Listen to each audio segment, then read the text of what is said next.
Hello friends, welcome to current with Kishan sir. તો આજે આપણે સરસ મજાનો એક કરંટ ટોપિક જોઈશું.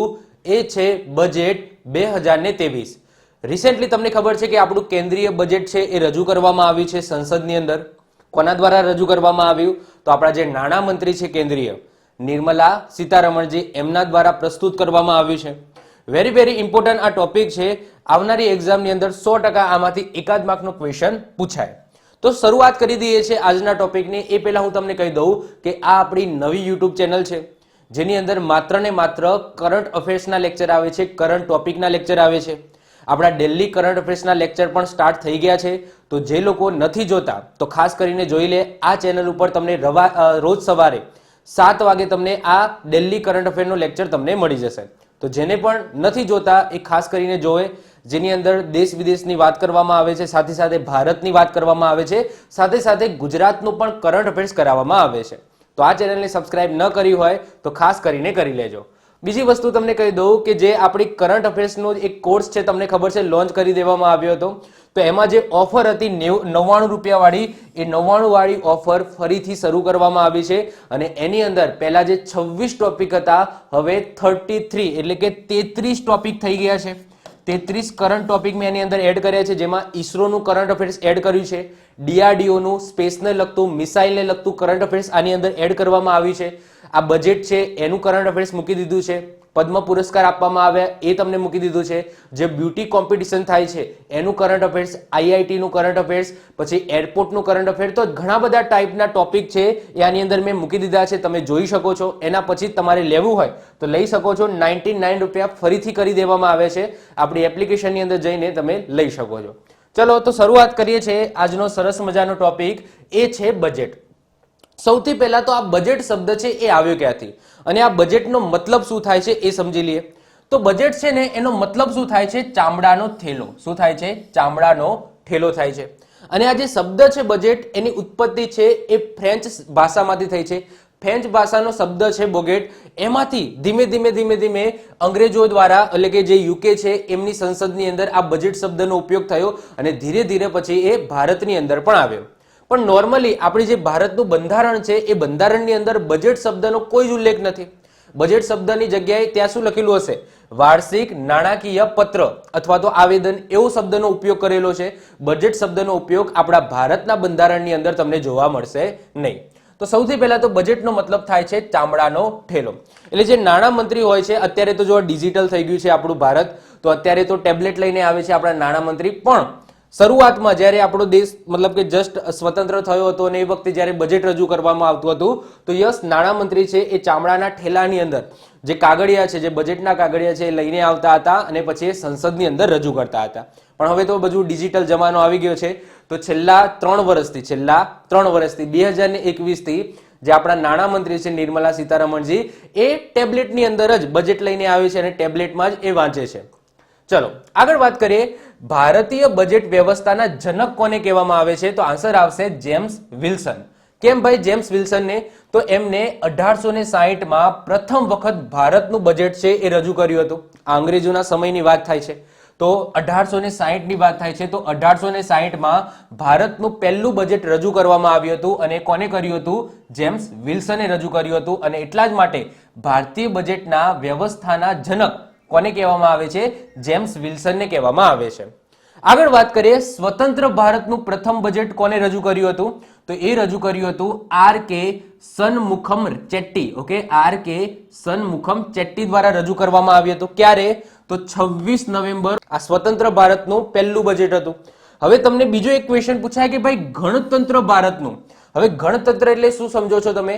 તો જો સ્વતંત્ર ક્યારે થયા હતા? 1947 ની અંદર આપણે સ્વતંત્ર થઈ ગયા હતા.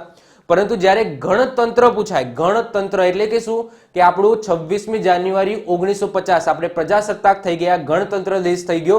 એના પછી બજેટ પહેલી વખત કોને રજૂ કર્યું? તો આન્સર શું આવશે? જ્હોન મથાઇલ દ્વારા કરવામાં આવ્યું છે. ગણતંત્ર ભારતનું એટલે કે 26 જાન્યુઆરી 1950 પછી પ્રથમ બજેટ કોને રજૂ કર્યું હતું? તો જ્હોન મથાઇલ દ્વારા કરવામાં આવ્યું હતું. ક્યારે રજૂ કર્યું હતું? તો 28 ફેબ્રુઆરી 1950 ના રોજ રજૂ કરવામાં આવ્યું હતું. ભારતનું પ્રથમ પેપરલેસ બજેટ ક્યારે રજૂ કરવામાં આવ્યું હતું? તો 2021-22 નું જે છે એ પહેલી વખત પેપરલેસ નો મતલબ શું કે આપણે જે નાણામંત્રી છે એ બધા પેપર લઈને નતા આવ્યા, ટેબ્લેટ લઈને આવ્યા હતા અને ટેબ્લેટમાંથી જ ઓકે આમ રીતના સ્ક્રોલ કરીને એ જે બજેટ છે એ આખું સંસદની અંદર રજૂ કર્યું હતું. તો આવું છેલ્લા 2021-22 થી પહેલી વખત ઓકે આપણું ડિજિટલ બજેટ છે એ રજૂ થવાનું શરૂઆત થયું છે અને 3 વર્ષ થઈ ગયા અત્યાર સુધી. 3 વર્ષ એટલે કે 2023 ની અંદર જે બજેટ રજૂ કરવામાં આવ્યું છે એ ત્રીજા નંબરનું પેપરલેસ બજેટ છે. શરૂઆત થઈ હતી 2021 ની અંદર. ક્લિયર? ચલો વધીએ છીએ આગળ. હજુ થોડા ક્વેશ્ચનો છે એ જોઈ લઈએ, એના પછી આપણે બજેટ 2023 ઉપર જતા રહીશું. બંધારણમાં બજેટ શબ્દનો કોઈ જ ઉલ્લેખ નથી. બંધારણમાં વાર્ષિક નાણાકીય પત્ર અથવા તો નિવેદન એવું શબ્દ તમને જોવા મળશે. કયા અનુચ્છેદની અંદર બજેટની વાત કરેલી છે? તો અનુચ્છેદ નંબર 112 ની અંદર આ બજેટ એટલે કે વાર્ષિક નાણાકીય પત્રની વાત કરવામાં આવી છે. વર્ષ 1924 માં એકવર્થ સમિતિ, આ સમિતિનું નામ યાદ રાખજો, એકવર્થ સમિતિની ભલામણથી જે રેલવે બજેટ છે એ રેલવે બજેટને સામાન્ય બજેટથી અલગ દર્શાવવામાં આવતું હતું. એટલે કે જે અત્યારે બજેટ મતલબ કે જે સામાન્ય બજેટ છે એ આવતું હતું સંસદની અંદર અને જે રેલવે માટેનું અલગ બજેટ છે એને અલગથી પસાર કરવામાં આવતું હતું. અને એવું ક્યારથી? તો 1924 માં એકવર્થ સમિતિએ આવી ભલામણ કરી હતી કે ભાઈ રેલવે બજેટ તો અલગ હોવું જોઈએ. તો રેલવે બજેટને સામાન્ય બજેટથી અલગ કરવામાં આવ્યું હતું. પરંતુ આગળ જતા 2017 માં ફરીથી આ રેલવે બજેટને આ જે કેન્દ્રીય બજેટ છે એટલે કે જે સામાન્ય બજેટ છે એની અંદર ભેગું કરી દેવામાં આવ્યું. તો અત્યારે રેલવે બજેટ અને સામાન્ય બજેટ બંને સાથે જ રજૂ કરવામાં આવે છે. આગળ વાત કરીએ 2017 પહેલા બજેટ છે એ ફેબ્રુઆરીના અંતમાં રજૂ થતું હતું. એટલે કે 28 ફેબ્રુઆરી 27 ફેબ્રુઆરી મહિનાનું એન્ડિંગ આવે ત્યારે બજેટને રજૂ કરવામાં આવતું હતું 2017 પહેલા. પરંતુ 2017 પછી 1 ફેબ્રુઆરી એટલે કે ફેબ્રુઆરીના સ્ટાર્ટિંગમાં 1 ફેબ્રુઆરીએ આ બજેટ છે એને રજૂ કરવામાં આવે છે. 2023 નું બજેટ પણ ક્યારે રજૂ થયું? તો 1 ફેબ્રુઆરીએ રજૂ થયું. દેશના પ્રથમ મહિલા નાણામંત્રી કોણ બન્યા હતા? તો ઇન્દિરા ગાંધી 1970 માં. હવે ઇન્દિરા ગાંધી જ્યારે નાણામંત્રી બન્યા હતા ટેમ્પરરી બેઝ ઉપર બન્યા હતા, પણ પહેલા તો કહેવાય ને.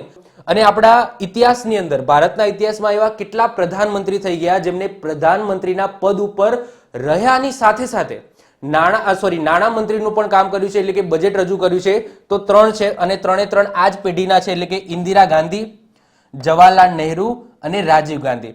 આ 3 વ્યક્તિઓ, આ 3 એવા પ્રધાનમંત્રી હતા જેમને પોતે ખુદ ઓકે બજેટ છે એ સંસદની અંદર રજૂ કર્યું હતું. તો આપણે યાદ રાખીશું ઇન્દિરા ગાંધી, જવાહરલાલ નહેરુ અને રાજીવ ગાંધી પોતે પ્રધાનમંત્રીના પદે રહીને બજેટ છે એને રજૂ કર્યું હતું. ચલો વધીએ આગળ. ઓકે હવે આપણે વાત કરીશું બજેટ 2023. તો રિસેન્ટલી 1 ફેબ્રુઆરી 2023 ના રોજ સંસદની અંદર આપણા જે નાણામંત્રી નિર્મલા સીતારમણ જે છે એમના દ્વારા બજેટ રજૂ કરવામાં આવ્યું છે. એ બજેટની અંદર શું વાતો કરવામાં આવી છે, શું લખવામાં આવ્યું છે, શું કહેવામાં આવ્યું છે, એ બધી વસ્તુ આજના લેક્ચરમાં હવે ડિસ્કસ કરીશું.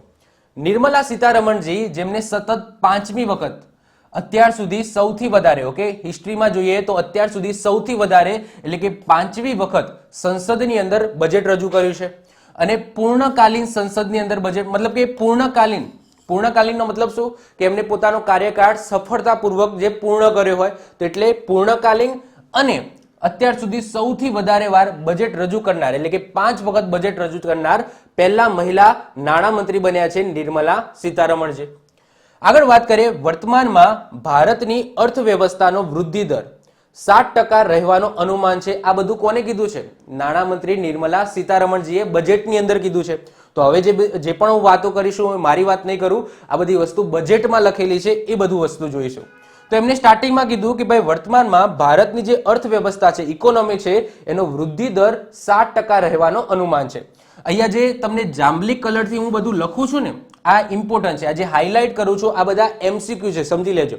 આ બધા MCQ છે એ જે તમારી એક્ઝામની અંદર બની શકે છે. આગળ વાત કરીએ જે વિશ્વની મોટી અર્થવ્યવસ્થામાં સૌથી વધારે છે. આ જે વૃદ્ધિ દર છે એ જે વિશ્વની મોટી અર્થવ્યવસ્થા છે જેમાં USA ની આવી ગઈ, જાપાનની આવી ગઈ, જર્મનીની આવી ગઈ, તો એમાં આ જે વૃદ્ધિ દર છે એ ભારતનો સૌથી વધારે છે. પીએમ ગરીબ કલ્યાણ અન્ન યોજનામાં સરકારે 2 લાખ કરોડ ખર્ચ્યા અને અંત્યોદય યોજના અંતર્ગત ગરીબોને મફત અનાજ માટે યોજના 1 વર્ષ વધારવામાં આવી, એટલે કે 1 વર્ષ એક્સટેન્ડ કરવામાં આવી. જે ગરીબોને જે અન્ન મફતમાં આપવામાં આવે છે, અનાજ મફતમાં આપવામાં આવે છે, જે અંત્યોદય યોજના છે, એને 1 વર્ષ એક્સટેન્ડ કરવામાં આવી છે. આગળ વાત કરીએ, ભારતની અર્થવ્યવસ્થા દુનિયાની 5મી સૌથી મોટી અર્થવ્યવસ્થા છે. તો ભારતની ઇકોનોમી એ દુનિયાની 5મા નંબરની સૌથી મોટી ઇકોનોમી છે. પહેલા નંબરે કોની છે? તો પહેલા નંબરે યુએસએ ની છે. યુએસએ પછી ચાઇના છે, એના પછી બીજા 2 કન્ટ્રીઓ છે, એક જાપાન અને જર્મની, અને એના પછી ભારતની ઇકોનોમી આવે છે, જે 5મા નંબરની સૌથી મોટી અર્થવ્યવસ્થા છે. આ આપણે યાદ રાખીશું. આગળ વાત કરીએ, મહિલા સન્માન બચત પત્ર યોજના છે એ શરૂ કરવામાં આવશે, જે 2 વર્ષ માટેની હશે, એટલે કે 2025 સુધી ચાલશે. જેમાં 2 લાખ ઉપર, ઓકે, 2 લાખ જો કોઈ મહિલા છે પૈસા રોકશે એની અંદર, તો એને 7.5% વ્યાજ મળશે. આ સિવાય MIS મંથલી ઇન્કમ સ્કીમ, આ બહુ સરસ મજાની સ્કીમ છે. આની અંદર મેં પણ પૈસા રોક્યા છે. હવે આ MIS સ્કીમ છે એ પોસ્ટ ઓફિસની અંદર તમને જોવા મળશે. જો તમારે આની અંદર પૈસા મૂકવા હોય, MIS સ્કીમ તો કહેવાય FD કરતા તો બહુ જ સારી સ્કીમ છે MIS, જેને કહેવામાં આવે છે monthly income scheme. Monthly income સ્કીમમાં શું હતું, અત્યાર સુધી શું હતું, તો એક વ્યક્તિ છે એ 4.5 લાખ રૂપિયા સુધી મૂકી શકે, અને જોઈન્ટ એકાઉન્ટ હોય તો 9 લાખ રૂપિયા સુધી મૂકી શકે. આનાથી વધારે મૂકી શકતા નથી. અને આનો વ્યાજદર કહું તો અત્યારે 7.1 છે. અત્યારે હાલની વાત કરું તો 7.1% આનો વ્યાજદર છે. તો એક વ્યક્તિ 4.5 લાખ સુધી મૂકી શકતો હતો, અને જોઈન્ટ એકાઉન્ટ હોય તો 9 લાખ સુધી આ પૈસા મૂકી શકતા હતા. પણ હવે શું કરી નાખવામાં આવ્યું, તો MIS સ્કીમ છે એ પર વ્યક્તિ જે 4.5 લાખ મૂકી શકતા હતા, હવે એને વધારીને 9 લાખ કરી દેવામાં આવે છે. એટલે કે પર વ્યક્તિ હવે 9 લાખ રૂપિયા મૂકી શકશે. ક્લિયર? ચલો આગળ વાત કરીએ, જેનો સૌથી વધારે કહેવાય કે આતુરતાથી બધા રાહ જોતા હોય છે, એવું આવે છે પર્સનલ ટેક્સ. તો પર્સનલ ટેક્સની અંદર શું કરવામાં આવ્યું, તો 7 લાખની વાર્ષિક આવક ઉપર હવે કોઈ ટેક્સ લાગશે નહીં. અત્યાર સુધી શું હતું, 5 લાખ સુધી છે તમારા ઉપર કોઈ ટેક્સ નહોતો લાગતો. 5 લાખથી વધારે હોય જો તમારી વાર્ષિક ઇન્કમ, તો એના ઉપર ટેક્સ લાગતો હતો. પરંતુ એ જે 5 લાખ છે એને હવે 7 લાખ કરી દેવામાં આવે છે, કે હવે જો તમારી વર્ષની ઇન્કમ 7 લાખ હશે તો તમારા ઉપર કોઈ પણ જાતનો ટેક્સ લાગશે નહીં. આ વખતે બજેટના મુખ્ય 7 લક્ષ્યો છે. એમને કીધા કે ભાઈ આ વખતે જે બજેટ છે, આવનારું જે વર્ષ છે, એ આવનારા વર્ષમાં આપણે 7 જગ્યાએ ફોકસ કરીશું. કઈ 7 જગ્યાએ છે? એક તો બધાનો વિકાસ, એના પછી બીજું છે વંચિતોને વરીયતા, ત્રીજા નંબરે છે બુનિયાદી ઢાંચે અને નિવેશ. ઓકે, બુનિયાદી ઢાંચે અને નિવેશ, પછી ક્ષમતા વિસ્તાર, પછી હરિત વિકાસ, યુવા શક્તિ અને નાણાં ક્ષેત્રે. તો આ જે 7 વસ્તુ છે, જેને સપ્તઋષિ પણ કહેવામાં આવે છે, બજેટમાં સપ્તઋષિ કીધું છે. તો આ જે 7 જગ્યાઓ છે એના ઉપર ફોકસ કરવામાં આવશે. પશુપાલન, ડેરી અને મત્સ્યપાલન પર ધ્યાન આપતા કૃષિ ક્ષેત્રે 20 લાખ કરોડ ફાળવવામાં આવશે. યાદ રાખજો, જે પશુપાલન છે, ડેરી ઉદ્યોગ છે, મત્સ્યપાલન છે, એ ક્ષેત્રમાં 20 લાખ કરોડ રૂપિયા આ વર્ષે, આવનારા વર્ષે ફાળવવામાં આવશે. નેશનલ ડિજિટલ લાઇબ્રેરી સ્થાપિત કરવામાં આવશે. પાન કાર્ડ છે એને ઓળખપત્ર તરીકે માન્યતા મળી. યાદ રાખજો, અત્યાર સુધી આધાર કાર્ડ છે એ જ મેન તમારું ઓળખપત્ર કહેવાતું હતું, પરંતુ હવે આ જે પાન કાર્ડ છે એ પાન કાર્ડ પણ તમારું ઓળખપત્ર તરીકે ગણાશે. બીજી વસ્તુ કે જે આધાર કાર્ડની પાછળ જે એડ્રેસ હતું, એ એડ્રેસને પણ માન્યતા મળી. હવે અત્યાર સુધી શું હતું કે મારે કોઈક જગ્યાએ ડોક્યુમેન્ટ આપવા હોય તો હું ઓળખપત્ર તરીકે શું કરતો હતો, આધાર કાર્ડ આપતો હતો, અને મારે જે એડ્રેસ વેરિફિકેશન કરાવવું હોય તો એના માટે મારે ઘરનું લાઇટ બિલ આપવું પડતું હતું, ગેસ બિલ આપવું પડતું હતું. તો હવે શું કરી દેવામાં આવ્યું, હવે એવું કહેવામાં આવ્યું કે જે તમારું આધાર કાર્ડ છે, એ આધાર કાર્ડની પાછળ જે એડ્રેસ લખેલું છે એને તમે એડ્રેસ પ્રૂફ તરીકે તમે મૂકી શકો છો. અને પાન કાર્ડ છે, એ પાન કાર્ડ છે એને તમે ઓળખ તરીકે માન્યતા મળી ગઈ. આગળ વાત કરીએ, ગટર સફાઈ મશીનથી જ સાફ કરવામાં આવશે, માણસ નહીં કરે. આ બહુ સારો એવો કહેવાય કે નિર્ણય લેવામાં આવ્યો છે. તમે જુઓ કે ગરીબ વર્ગના જે છોકરાઓ હોય, એમને પૈસાની જરૂર હોય તો ગટર સાફ કરવા માટે પણ તૈયાર થઈ જાય છે અને ગટરની અંદર ઉતરી જાય છે. તમે વિચાર કરો કે જે ગટર આમ બાજુમાં કોઈ, તમે ચોમાસાની અંદર જતા હોય, બાજુમાં પાણી ભરાયેલું હોય તો પણ તે કેવી વાસ આવે છે. અને આ વ્યક્તિઓ જે પૈસા માટે, ઓકે, એમની મજબૂરી છે, એવું નથી કે એમને આ બધી શોખ છે આ બધું કરવાનો, તો એમની મજબૂરી છે તો એ ગટરમાં પણ ઉતરે છે, ગટરની સફાઈ કરવા માટે પણ ઉતરે છે. તો એ વસ્તુને ઓકે ધ્યાનમાં લીધી છે સરકારે, સારું કહેવાય. અને હવે કહી દેવામાં આવ્યું છે કે જે ગટર છે એની સફાઈ મશીનો દ્વારા જ કરવામાં આવશે, એની અંદર કોઈ પણ માણસ ઉતરશે નહીં. આગળ વાત કરીએ 5G રિસર્ચ માટે એન્જિનિયરિંગ કોલેજમાં 100 લેબ બનાવવામાં આવશે. ઓકે, 5G રિસર્ચ માટે કેન્દ્ર સરકાર પ્રધાનમંત્રી કૌશલ વિકાસ યોજના 4.0 લોન્ચ કરશે. આગળ વાત કરીએ કોમર્શિયલ વિવાદને સુલઝાવવા વિવાદ સે વિશ્વાસ 2 યોજના લાવવામાં આવશે. જે કોમર્શિયલ વિવાદો આવે છે, કઈ પ્રોબ્લેમ આવે છે કોમર્શિયલ ક્ષેત્રે, તો એને સુલઝાવવા માટે વિવાદ સે વિશ્વાસ 2 યોજના લાવવામાં આવશે. આવનારા 3 વર્ષમાં કેન્દ્ર સરકાર 3.5 લાખ આદિવાસી વિદ્યાર્થીઓ માટે 740 એકલવ્ય મોડલ આદિવાસી વિદ્યાલય શરૂ કરશે, જેમાં 38,800 શિક્ષકો અને કર્મચારીઓને નિયુક્ત કરવામાં આવશે. અને આગળ વાત કરીએ એમ 3.5 લાખ આદિવાસીઓ વિદ્યાર્થીઓને આનો લાભ મળશે. તો યાદ રાખજો, જે આદિવાસી જે વિસ્તાર છે એ જગ્યાએ એકલવ્ય વિદ્યાલયો ખોલવામાં આવશે, જે માટે 38,800 શિક્ષકો અને કર્મચારીઓની નિયુક્ત કરવામાં આવશે. તો બહુ સરસ મજાની વાત છે અને આ આવનારા 3 વર્ષની અંદર કરશે. 157 નવી નર્સિંગ કોલેજ સ્થાપિત કરવામાં આવશે. મિલેટ્સ, આ મિલેટ છે એ તમે જુઓ કે ઘણા છેલ્લા 2 વર્ષથી ચર્ચામાં બહુ છે. મિલેટ્સ તો કહેવાય કે યુએનએસસી ને UNGA એટલે કે યુનાઇટેડ નેશન જનરલ એસેમ્બલી પણ કહી દીધું છે કે આવનારું જે વર્ષ છે એ આપણે કયું ઉજવીશું? મિલેટ્સ તરીકે ઉજવીશું. મિલેટ્સનો મતલબ શું થાય? બાજરી. મિલેટ્સનો આમ જો મતલબ કાઢવા જઈએ ને તો મોટા દાણાવાળું અનાજ થાય. મિલેટ્સનો આવો મતલબ થાય, પણ નોર્મલી આપણે જોવા જઈએ તો અહીંયા બાજરીની જ વાત કરી છે કે બાજરી છે એ બાજરીને વધારે પ્રમોટ કરવામાં આવે છે. તો યસ, મિલેટ્સ એટલે કે મોટા દાણાવાળું અનાજ, જેને તમે બાજરી તરીકે વિચારી શકો છો. તો વિશ્વમાં લોકપ્રિય બનવાના કારણે આ સુપરફૂડને શ્રી અન્ન નામે ઓળખવામાં આવશે. આ યાદ રાખજો. હવે જે મિલેટ્સ છે, જે મોટા દાણાવાળું અનાજ છે, જેની અંદર રાગી આવી ગઈ, બાજરી આવી ગઈ, ઘણા બધા એવા કહેવાય કે અનાજ છે, ધાન્યો છે, તો હવે એને શ્રી ફૂડ કહેવામાં આવશે. શું કહેવામાં આવશે? શ્રી ફૂડ. શ્રી ફૂડ ક્યાં? શ્રી અન્ન કહેવામાં આવશે. તો હવે નામ યાદ રાખજો કે ભાઈ એમને શ્રી અન્ન કહેવામાં આવશે, કારણ કે એ સુપર અન્ન છે, સુપર અનાજ છે, એટલા માટે. ચલો આગળ વાત કરીએ. પ્રધાનમંત્રીએ આવાસ યોજનાનો ખર્ચ 66% વધારીને 79,000 ઓકે 79 એટલે કે 79,000 કરોડ કરી દેવામાં આવે છે. તો આ પણ બહુ સારી વાત છે. તમને ખબર છે કે પ્રધાનમંત્રી આવાસ યોજના બધાને ખબર જ છે. તો પ્રધાનમંત્રી આવાસ યોજનાનો જે ખર્ચ છે એ 66% વધારી એમાં 79,000 ઓકે કરોડ રૂપિયા એની અંદર કરી દેવામાં આવે છે. દેશમાં નવા 50 એરપોર્ટ બનાવવામાં આવશે. 50 નવા એરપોર્ટ બનાવવામાં આવશે. આવનારા નાણાં વર્ષ માટે રેલવેને 2.40 લાખ કરોડ રૂપિયા ફાળવવામાં આવશે. જો સૌથી વધારે ફોકસ કરવામાં આવ્યું હોય બજેટની અંદર, સૌથી વધારે જો પૈસા ફાળવવામાં આવ્યા હોય તો એ રેલવે ક્ષેત્રની અંદર ફાળવવામાં આવે છે. 2.40 લાખ કરોડ રૂપિયા ઓકે રેલવે ક્ષેત્રમાં ફાળવવામાં આવ્યા છે. આવનારા 1 વર્ષ માટે મફત અનાજ યોજના, જેના માટે 2 લાખ કરોડ રૂપિયાનું બજેટ ફાળવવામાં આવ્યું. ઓકે, આવનારા 1 વર્ષમાં જે મફત અનાજ આપવામાં આવે છે જે ગરીબોને, તો એમના માટે 2 લાખ કરોડ રૂપિયા ફાળવવામાં આવે છે. મૂડી રોકાણ ખર્ચ 33% વધારીને 10 લાખ કરોડ રૂપિયા કરવામાં આવશે, જે સફળ ઘરેલું ઉત્પાદનના 3.3% હશે.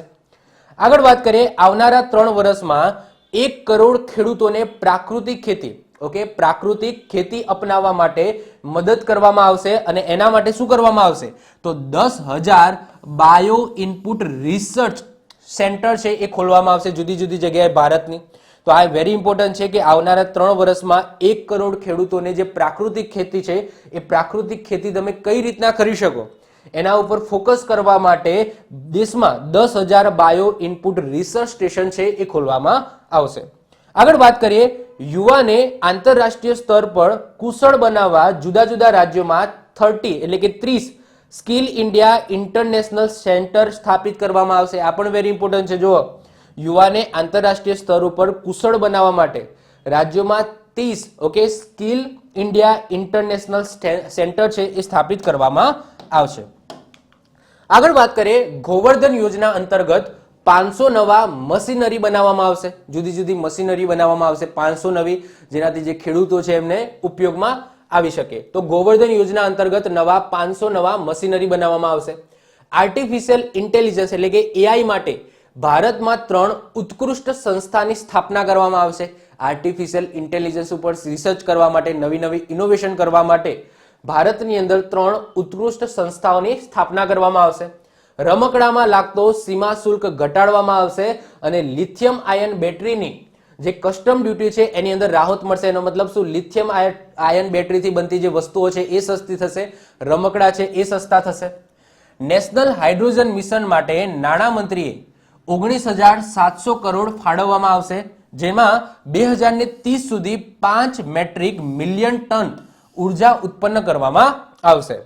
શું સસ્તું થયું? ઓકે, આ બજેટ અનુસાર શું સસ્તું થશે? ઇલેક્ટ્રિક વસ્તુઓ છે એ સસ્તી થશે. રમકડા, cycle, automobile, mobile, camera, ion lithium battery એનાથી જે બનતી વસ્તુઓ છે એ બધી વસ્તુ સસ્તી થશે. શું મોંઘું થશે? તો સિગરેટ મોંઘી થશે, સોનું ચાંદી છે એ મોંઘું થશે. તો આવનારા સમયમાં સિગરેટ છે, સિગરેટ ઉપર વધારે કસ્ટમ ડ્યુટી લાગશે, એ મોંઘી થવાની છે.